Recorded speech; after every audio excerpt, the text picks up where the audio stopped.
Ayer estábamos hablando con el doctor Manuel Riera, el titular del Colegio de Abogados, sobre el proceso de selección de quienes se están anotando para ocupar un cargo en la máxima instancia judicial, y también de paso hablamos de la elección de esta mañana. Ya a modo así, colateralmente le decía, el tema es que después, con el hecho consumado, como esta gente tiene el voto secreto, al final uno no sabe quién votó por quién, ¿verdad? Y ocurrió lo que presagiábamos de alguna manera. El compañero Ricardo Roa visita ahí, supongo que en su despacho, al doctor Riera para hablar específicamente por lo que ocurrió esta mañana, la elección del señor César Diesel como nuevo presidente de la Corte Suprema de Justicia. El relato, la entrevista, todo tuyo, Ricardo Roa, adelante. ¿Qué tal, Dante? Muy buenas tardes nuevamente. Sí, queremos conocer un poco cuál es la interpretación que le dan a esto que sucedió en la Corte Suprema de Justicia en la elección del nuevo titular del máximo órgano judicial. Estábamos comentando acá con el doctor Manuel Riera de que generalmente las sesiones suelen ser aburridísimas, o sea, nadie le presta atención, y hoy primeramente o por primera vez uno le prestó mucha atención a qué estaba ocurriendo ahí adentro, porque se notaba evidentemente que había una división, pero queremos con él justamente abordar en ese aspecto y tratar de entender qué es lo que se pudo haber dado y cómo también se van moviendo las piezas dentro de la Corte Suprema de Justicia. ¿Qué tal? Muy buenas tardes, doctor. ¿Qué tal? ¿Cómo andás? Sí, efectivamente, vos sabés que estábamos, todos estuvimos esperando de alguna manera que esta iba a ser una de esas reuniones cuya sorpresa estaba por, o que se presentaba el doctor Antonio Fretes o no se presentaba. ¿Por qué? Porque muchos ministros anunciaron que si lo hacía no le iban a dar quórum a la reunión y cosas por el estilo. Y eso hablaba de la ausencia de 3 ministros puntuales, e inclusive se estaba hablando de la posibilidad de que un cuarto sea ausente porque la presidencia de la Corte se elige con el voto favorable de 5. Como el doctor Fretes no apareció, los 8 ministros restantes iniciaron la reunión y todo apuntaba a que iba con normalidad. Ahora, más temprano esa mañana el doctor Jiménez Rolón hablaba de deslealtades, ¿verdad? Y hoy en la elección el doctor César Diesel es elegido presidente con 5 votos contra los 3 del doctor Jiménez Rolón. La vicepresidente número primero o la número 1 es la doctora Carolina Llanes con 4 votos a favor, pero 4 votos en blanco, que fue una suerte de vacío, una cosa que mostraba ya cierta, no sé, una posición no común al interior de la Corte.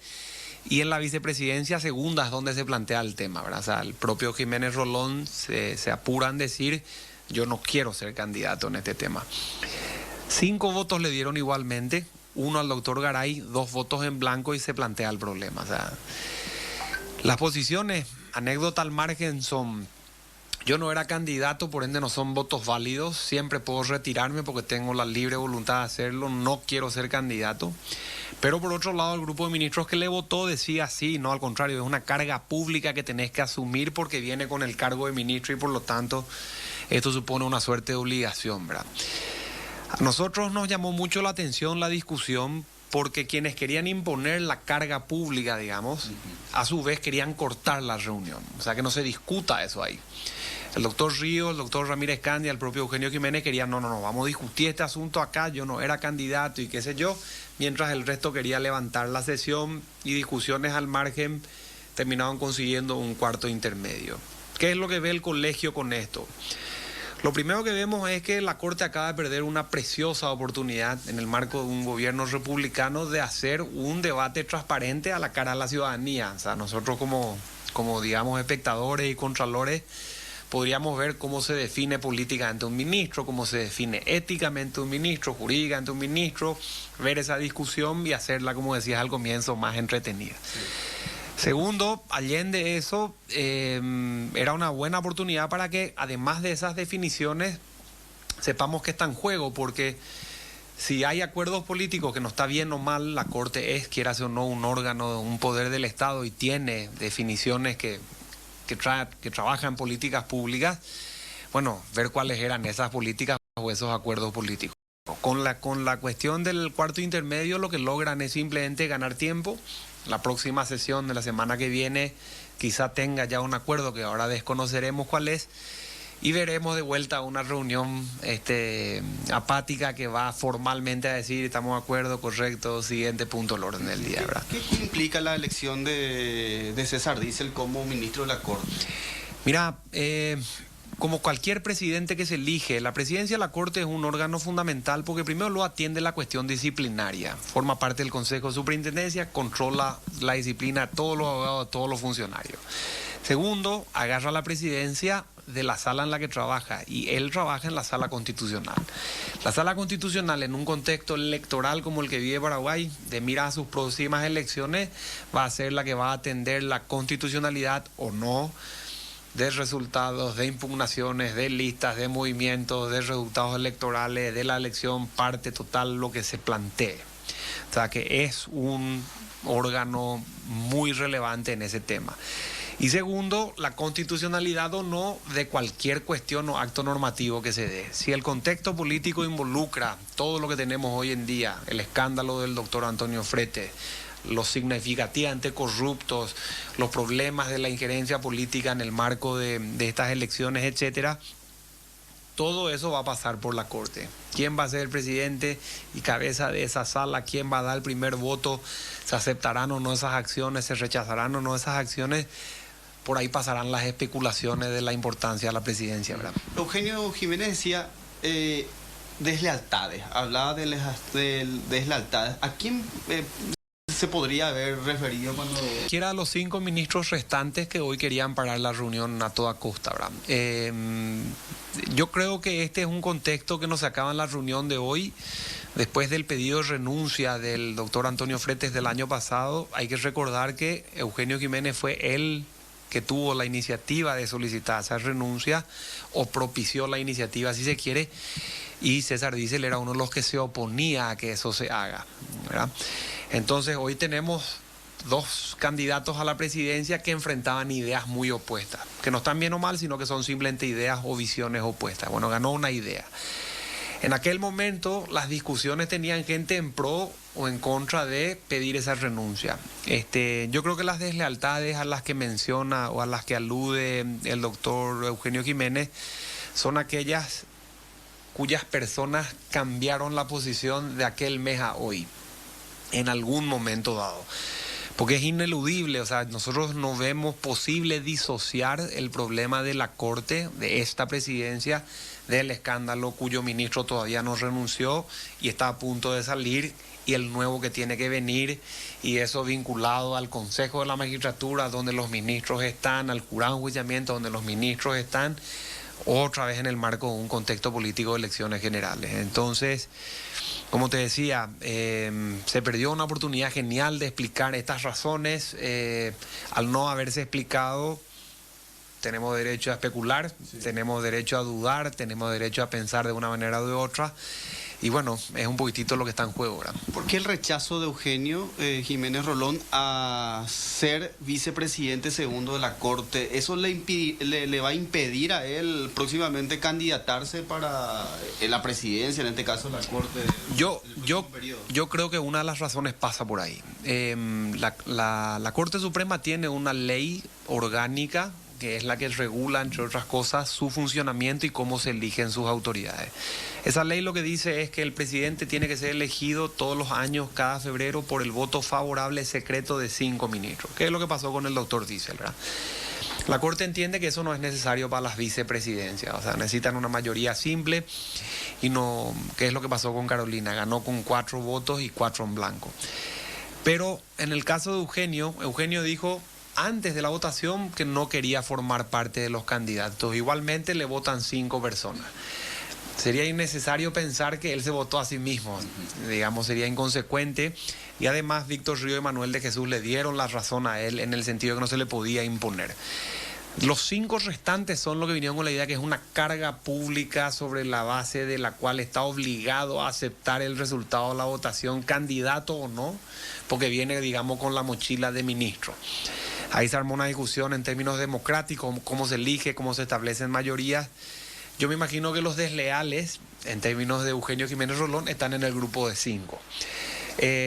Si deslealtad supone cambiar la posición a la que antes era leal, César Diesel no debería ser un desleal porque siempre tuvo una posición opuesta.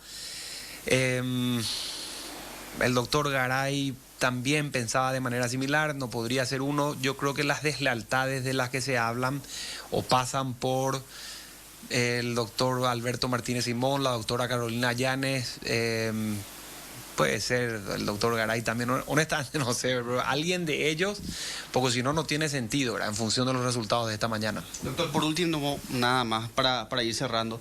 ¿Es una corte o la presidencia de la corte se armó, digamos, atendiendo, muchos dicen, es una movida del sector político, en este caso se refieren al Carati? Todos negaron, el propio César Diesel negó.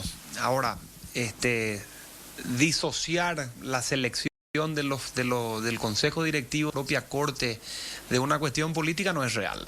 O sea, ni el colegio ni ninguno de los que estamos hablando de esto podemos pecar de ingenuos. Ahora, no se dice, no se explica, no se justifica.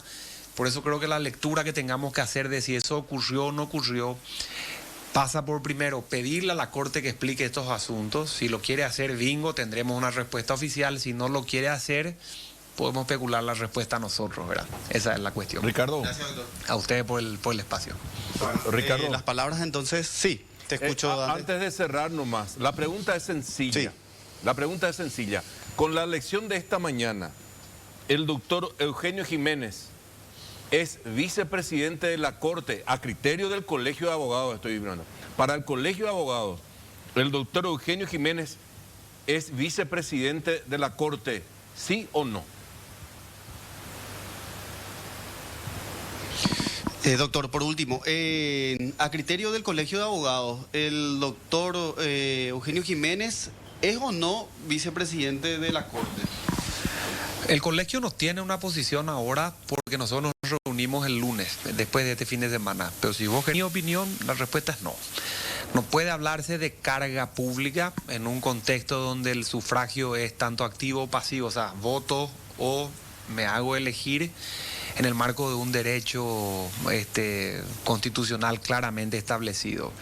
Segundo, esta discusión que se planteó hoy entre usted es elegido en el marco de un derecho o designado en el marco de una carga pública, es una discusión por la que pasó mucho el Congreso. Senadora sedonaduría vitalicia, quiero ser presidente de la República, presidente del Partido Colorado, me eligen pero no ejerzo. Mira, entró mucho, ya que Dante preguntó esto, mucho del tipo de argumentación política que se da en el Congreso. No, nosotros no lo vemos como algo que pueda aceptarse en el marco de la Corte. La ley orgánica de la Corte no habla de designaciones, habla de elección. O sea, la Corte elige su presidente, elige su vicepresidente 1 y su vicepresidente 2. Acá se tenía que elegir entre los 8 presentes. Uno de los 8 dice, yo no quiero ser. ¿Por qué le eligen a él? Porque si él es vicepresidente y después renuncia al instante siguiente, lo que especulamos es que lo están queriendo generar una incompatibilidad al doctor Eugenio Jiménez para una eventual presidencia o un cargo de vicepresidencia en el periodo del 2024. Y como el doctor Martínez Simón está saliendo de la vicepresidencia, sería naturalmente el candidato a la presidencia el año que viene. Pasaría la incompatibilidad por ahí si es que se fuerza la idea de que es y renunció, no directamente que no se lo eligió. En mi opinión, no se lo eligió. Perfecto. No, de a ustedes, por favor.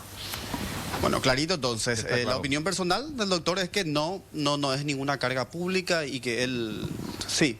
No, nada, para cerrar nomás decirle al presidente, ya estamos despidiendo, que vamos a estar muy atentos de la sesión del Colegio de Abogados del lunes. Y si es público, hasta nos interesaría participar. Me anoto para sentarme en una silla bien alejada, pero escuchar un poco cómo se discute el tema al interior del Colegio de Abogados. Gracias, Ricardo. Un saludo para don Manuel.